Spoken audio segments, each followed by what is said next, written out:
தமிழரும் தொழில்நுட்பமும் இந்த பாடப்பகுதியில இன்னைக்கு கடல்சார் அறிவு அப்படிங்கிற தலைப்புலதான் நம்ம இன்னைக்கு பார்க்க போறோம். இந்த கடல் அப்படிங்கிற சொல்லுக்கு பல்வேறு விதமான பெயர்கள் இருக்கு. அதுல ஆழி, பாளி, கயம், வளையம், பிரம்பு, தோளம், திரை, இது எல்லாமே சங்க இலக்கியங்கள்ல கடலை குறிக்கக்கூடிய சொற்களா அமைஞ்சிருக்கு.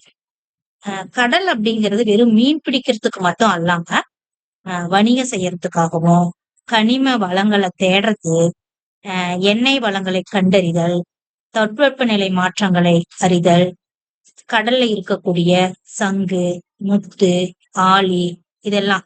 அது மட்டும் இல்லாம கடல்வாழ் உயிரினங்கள், கடல்ல உள்ள மருத்துவ குணங்கள் பொருந்திய தாவரங்கள், கடலில் ஆறுகள் கலக்கும் கழிமுக பகுதிகள், பல்லுயிர் ஓம்பும் கடலின் தன்மை போன்ற பல்வேறு விதமான நிகழ்வுகளை நம்ம அறிஞ்சுக்கிறதுக்கு கடல்சார் அறிவு நம்மளுக்கு தேவைப்படுகிறது. கடல் நீர்ல அதிக அளவு கரைந்துள்ள பொருட்கள் அப்படின்னு பார்த்தோம் அப்படின்னா சோடியம் குளோரைடு அதிக அளவுல கடல் நீர்ல கரைஞ்சிருக்கு. கடல்ல பயணம் செஞ்சிருக்காங்க அந்த காலத்து மக்கள்கள். வரலாற்று முந்தைய காலத்துல படகு மூலியமா பயணம் செஞ்சிருக்காங்க. இப்ப நம்ம கப்பல்கள் மூலியமா என்ன பண்றோம் அப்படின்னா கடல்ல பயணம் செய்யறோம். இந்த கடல்சார் அறிவின் வகைகள் பார்த்தோம் அப்படின்னா சூழ்நிலை அறிவு, சூழ்நிலைக்கு தகுந்த மாதிரி எந்த இடத்துல எப்படி நடந்துக்கணும் அப்படிங்கிற அறிவு அடிப்படையிலேயே எல்லா மனிதர்களுக்கும் இருக்கக்கூடிய ஒரு அறிவு தான் இந்த சூழ்நிலை அறிவு. அடுத்தது இயற்கை அறிவு. இந்த இயற்கை அறிவு இயற்கையாகவே நம்மளுக்கு வரக்கூடியது. கத்துக்கிற விஷயத்துல இருந்தும் கொஞ்சமா நம்மளுக்கு கிடைக்கக்கூடியது இந்த இயற்கை அறிவு.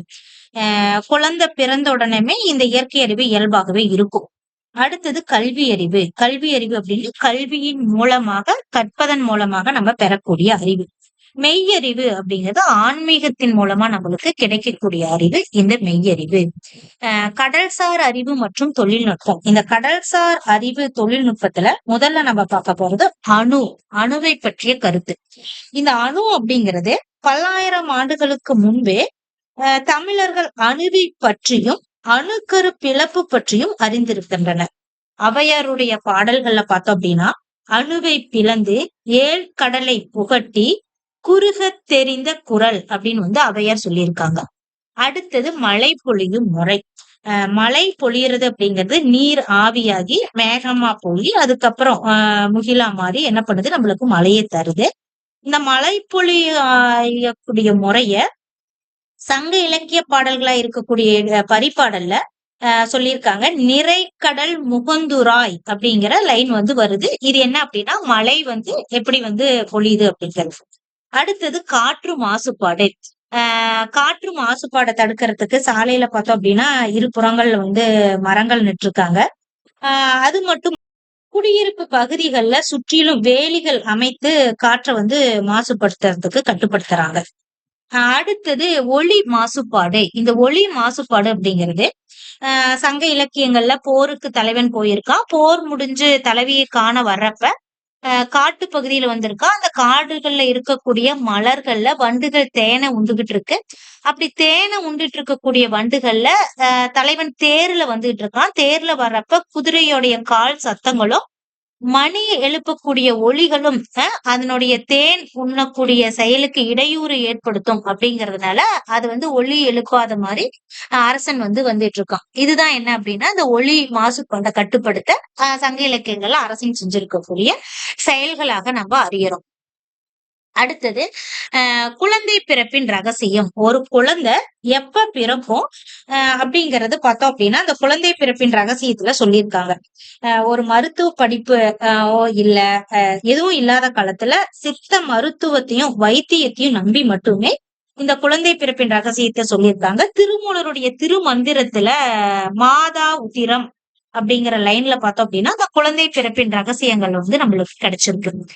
ருத்ராட்ச மணிகளுடைய மருத்துவ குணம் அப்படிங்கறது பார்த்தோம் அப்படின்னா இன்னைக்குமே நடைமுறை வாழ்க்கையில நிறைய பேர் பார்த்தோம் அப்படின்னா ருத்ராட்ச மலைகள் அணிஞ்சிருக்காங்க.